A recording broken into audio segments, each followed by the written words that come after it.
What's going on, everyone? Happy Monday to you. So, talking opportunity zones today. This message today, I want to just kind of talk to economic development agencies, municipalities. I want to kind of talk to the boots that are on the ground that truly and honestly are doing an amazing job putting together these different prospectuses and things to that nature related to what your development authority may have. Question I've got for you is this: is that in all of that effort, putting everything together and everything else to that nature, how much money do you have? I'm going to go out on a limb and probably say not nearly as much as what you would like as an economic development agency seeing opportunity zone fund money flow into these investments that you've put together in your prospectuses and highlights. And I think that the struggle and the disconnect is, especially traveling around the country and doing a lot of these conferences and talking day in and day out and getting literally letters in the mail, from these different economic development agencies, is really just that struggle of kind of figuring out, saying, where does this municipality econ piece fit in the overall puzzle? And I think the perspective is wrong. And so I'm hoping that maybe this message might kind of open up some eyes, create some awareness, understand some of the economics that are kind of going on pretty much across the country in within these economic development agencies, and give you some food for thought, some action steps that you can take to kind of change some of the course and direction, or at least cultivate some discussion within your development authorities and with the appropriate people about maybe taking and looking at this from a different perspective. So here goes. With economic development agencies, and municipalities, the idea is that you guys are the ones, these cities, these states, were the ones that defined where the opportunity zones themselves exist. So that's the physical lines on the map saying you're in a zone or you're out of zone. So, and it's based off of a lot of data that the city and the states look at to determine where certain poverty rates and where various economic rates were at relative to the rates that were performing in these opportunity zones. And thus, that's how we got the zones themselves created. Okay, great. What does that have to do with this? The problem is that every single thing in this program starts with an opportunity fund. It's not the zone. Besides being in or out, it's definitely not the project, but it's absolutely the fund. See, the individual investor gets no tax benefit if I were to directly invest into a project in one of these economic development prospectuses. I'm looking at one, for example, that I just got that's 68 pages. It's got probably 3 dozen different real estate projects that are highlighted within this investment prospectus for opportunity funds. But everything originates at the opportunity fund level. But the opportunity funds are not federal, where they're not public in nature, in the sense that I'm investing on them through like a Ameritrade or anything else to that nature. It's not federal in the sense that the program is dispersing federal money down.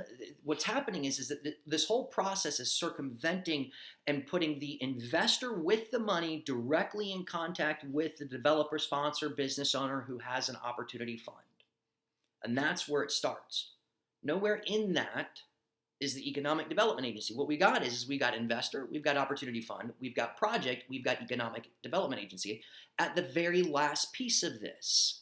And so what the economic development agencies are doing is they're highlighting a lot of these projects, trying to then say, okay, we put together this beautiful highlight showing all these projects, and then going and showing that to an opportunity fund, hoping that an opportunity fund will find that your locality has a really great projects that are worthy of investing. And that's where the rub lies. Because these are private, a lot of these, if you look at the numbers, you've got 96% of the funds out there are real estate, of which I'd say probably 40, 45, 50% of them are single asset focused, meaning that no matter how hard your agency looks at this and submits and does, the fund's just not going to invest. And if you talk to any of the real large scale fund players, most of them aren't even looking at what econ agencies have. They've already got pipelines of projects. They know that. Here's the reality, okay? Any developer that's in this space from a real estate standpoint, I promise you, knows your area probably just as good as what the agency does. They've looked at investments. Most people start in their backyard first before expanding out. So a lot of these developers, they work with commercial brokerages. They know what properties are there, so that if they're going to do it from a fund, that's how they're going to do it. See, what we've got to look at is saying, okay, how does an economic development agency funnel the opportunity fund money from opportunity funds? And you can go about it one of two ways. A, you can solicit. B, you partner with. In my mind, it makes a lot more sense to partner with. Let me give you some examples of just some things that as a municipality that can be done. You can defer, reduce, and also you can defer and reduce your property taxes and sales taxes on these opportunity funds. You've also got property themselves. A lot of times municipalities have properties that could be sold to an opportunity fund at an extreme discount to generate some sort of equity before the project ever even gets taken off, especially these ones that are going to be the substantial improvement where they got to put the 100% plus a basis minus the cost of land into it. But what's not happening is the partnerships with the opportunity funds. See, if I were a city, if I were leading an economic development agency, I would be looking at every real estate developer, every commercial developer that has ever done any type of real estate in my city, and I would be looking at them and saying, what can we do to convince you of two things? Number one, to work together. Number two, in so doing, helping you, but also helping the objectives of the city. That's what I would be doing. And I would be saying, let's set up an opportunity fund that meets your objectives that you're looking for your whatever it is, your business, your developments, but that also supports the objectives, and to partner with that developer into setting up an opportunity fund. See, right now, until the entire OZ demand basis market space and the fund market space, they're inverted right now. We got way more demand than what we've got available funds. It's got to balance.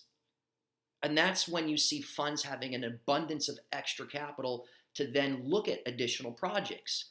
But where we're at in the time cycle is it's still almost, I would say, probably 24 to 36 months too soon in that time cycle. We've got to come all the way back to where we're at right now.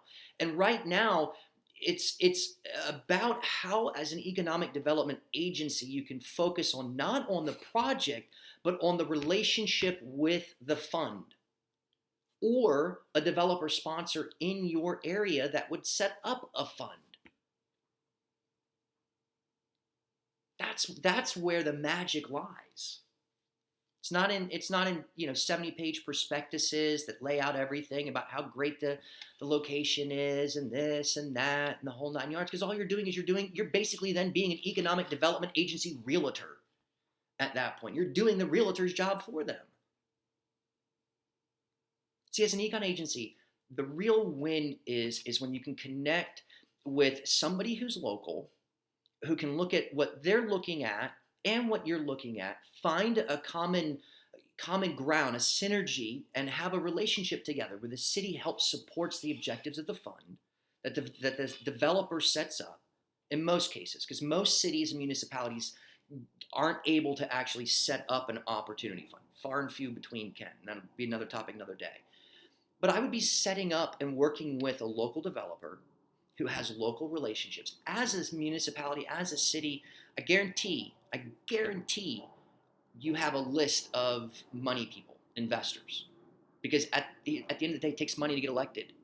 Your mayor, your politicians, it takes money to get elected. They know people who have money. And most people, most investors, if you talk to them, they live, work, play. And they would much rather invest also in their backyard first, if that was a viable option.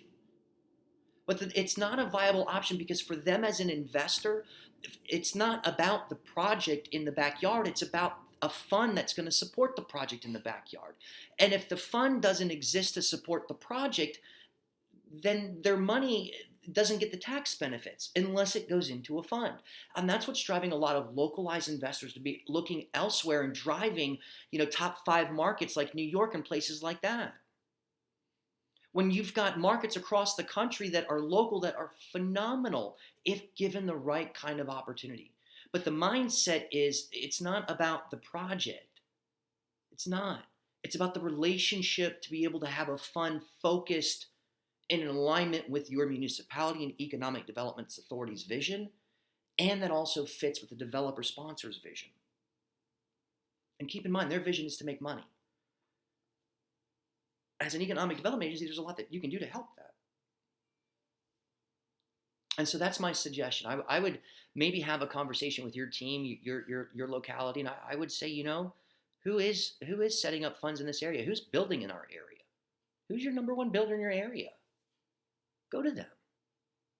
It's a lot easier for an opportunity fund to get funded by investors, especially if there's a municipality component piece to it that's saying, yes, we see it, we get it, we're in alignment, we're connected, we're doing this thing together, we're in the boat rowing together with this fund. As an investor, when I'm comparing two funds and one fund's got the support of a city and the other doesn't, it's a no-brainer where I'm going to put my money at. No-brainer. And as a city, don't forget the resources that you've got. You've got property that you hold. You've got taxes, sales tax, property tax. You got a lot of different things that you could be doing to help spur and focus. Bring the opportunity fund focus locally. That's my suggestion. Food for thought. Hope you guys enjoyed this message today.